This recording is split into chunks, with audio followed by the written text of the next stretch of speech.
Hello दोस्तों, आज रुपया अपने इतिहास के सबसे निचले स्तर पर पहुंच गया है। जी हाँ, 3 दिसंबर को रुपया 90 रुपए के पार करके 90 रुपए 5 पैसे तक पहुंच गया।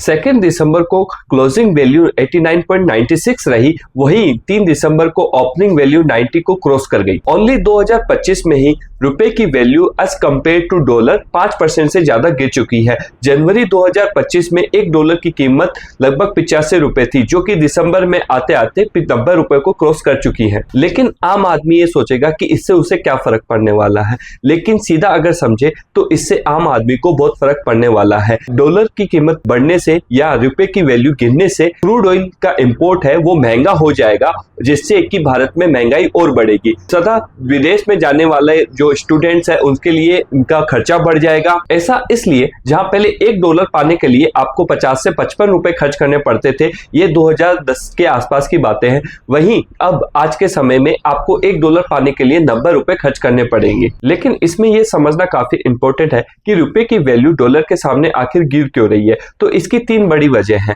पहला, यूएस की तरफ से लगाया गया 50% टैरिफ, जिससे कि भारत की जीडीपी ग्रोथ 60 से 80% तक गिर सकती है। इसकी सेकंड वजह यह है कि जुलाई से आईएफएफआई ने मार्केट से 1 लाख करोड़ से ज्यादा की वैल्यूएशन को विड्रॉ कर लिया है, जिससे मार्केट में डॉलर की डिमांड बढ़ रही है और रुपए पे दबाव बन रहा है। ग्लोबल मार्केट में क्रूड ऑयल और गोल्ड की डिमांड भी ज्यादा है, जिसकी वजह से डॉलर की डिमांड मार्केट में ज्यादा है और रुपया इस वजह से गिर रहा है। आज के समय में दुनिया में 57 से 60% फॉरेन रिजर्व डॉलर में है, वहीं 39% जो लोन है वो भी डॉलर में है, यानी कि डॉलर दुनिया में सबसे स्टेबल करेंसी मानी जाती है।